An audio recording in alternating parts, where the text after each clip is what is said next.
Hi, in this video we're going to create a simple RxJs store for handling the state management. We're going to start by creating a store folder inside of the share folder.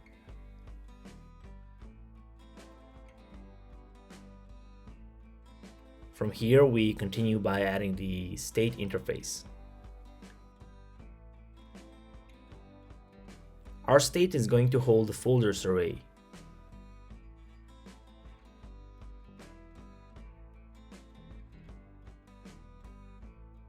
And we'll create a new interface for the folder itself.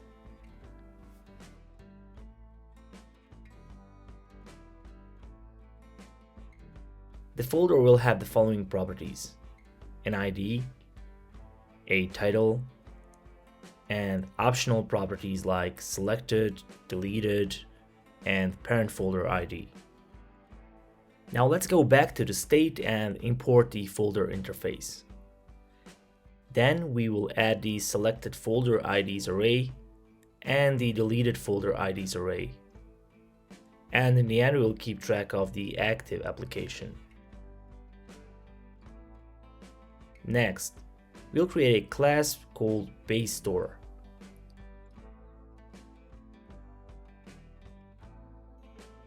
And it is going to have a property called state that is going to be a behavior subject of the state. In the constructor, we'll pass the initial state object and we'll just initialize the state property here. We move on by adding the state getter, and it will return the application state whenever it's called. And we do it by calling the getValue method on the behavior subject. We also add a protected setState method that will allow us to have partial updates of the state. To do so, we need to call the next method on the behavior subject. And then we use the spreading operator to initialize the rest of the state. In the end, we want to create a select feature, and it is a generic method that accepts a map function that takes state as a parameter and returns a slice of the state. We extract this piece of the state by turning the behavior subject to an observable and then applying the map operator from RxJs to get the wanted piece of information. We also add distinct until changed to avoid emitting new values if the state stays the same after the updates. So this is our base store.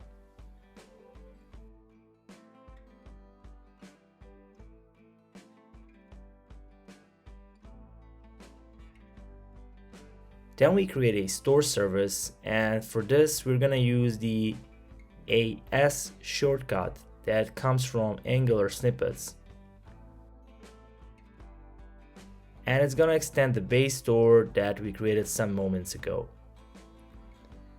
It is required to call the super method to initialize the parent class. The initial state will be a constant object of a type state. The default active app will be the desktop, and the rest of the configurations are just empty arrays at the moment.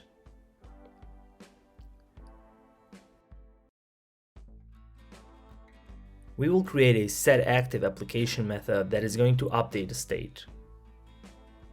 It has a param called ActiveAppID with a default value of desktop. And inside of this method, we just call the setState from the base store. We also want to create a selector for the active application, and it's going to be an observable of string, and we initialize it by calling the select method from the base store by providing a map function as mentioned. In the desktop component, we will inject the store, and then in the ngOnInIf method, we'll start listening for the active application changes. And with a pipe operator, we'll chain a few operators from RxJs. The first one will be take until, and we will add a subject called onDestroy. Then we implement the onDestroy lifecycle and emit the value from the subject here. This is a nice way to unsubscribe from the observables. Next, we want to add a merge map operator, but before we do it, we'll create a Windows service inside of the shared services folder.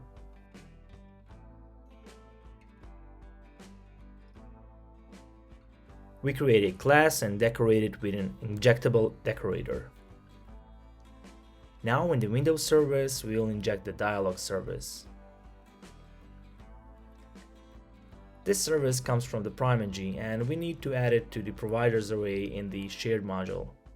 We will also add DynamicDialog ref and DynamicDialog config, since we are going to use them later in the series. All the services are coming from the PrimeNg DynamicDialog. Now we can import it and continue with the development of the Windows service. The most important method will be the open method, which takes an active application string as a param. It returns an observable of any. This method is calling the open method from the Dialog service, but we need to create and pass the config and the component ourselves. To be able to create a component param, we create a method findComponent by application ID first.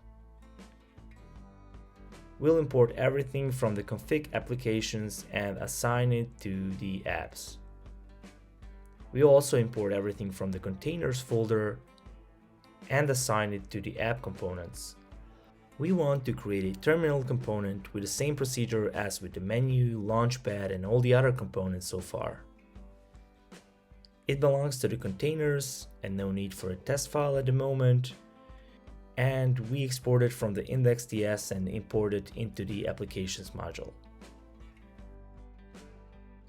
Then in the findComponent by application ID, we'll add a switch statement, and based on the application ID, we'll return a component. At the moment, we'll only deal with the terminal application, and by default, we'll return null.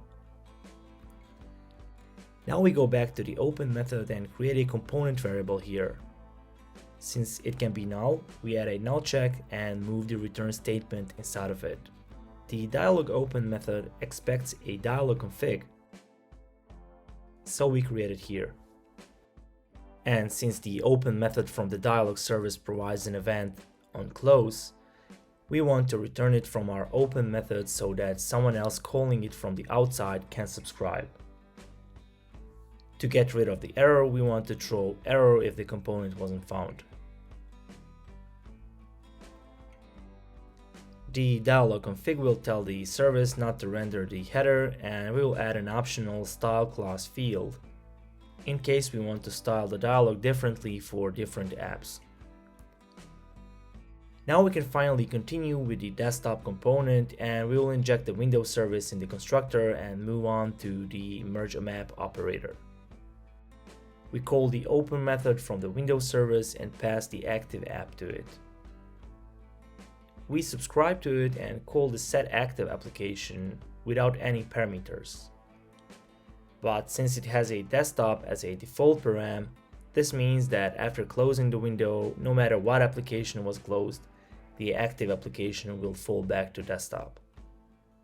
But we need to be careful here because this could potentially end up in an infinite loop. And that's why we prevent it from happening with a filter operator. In a more complex app where a real estate management library is used, like NGRX, this could have been done inside of the effects, where the effect might be listening for the setActive application action. We can finally save everything, and now we go to the doc component and we inject the store here, and then inside of the command handler we add a call to the setActive application for every doc item. The only application that is going to work at the moment will be the terminal. In the browser, if you click on the terminal icon, a little dialog is displayed with a simple message, "Terminal works." In the next video, we're going to be building a terminal component. Hit the like button if you enjoyed this video and make sure to subscribe in order to see more videos like this in the future. Thank you for watching, and I will see you in the next one.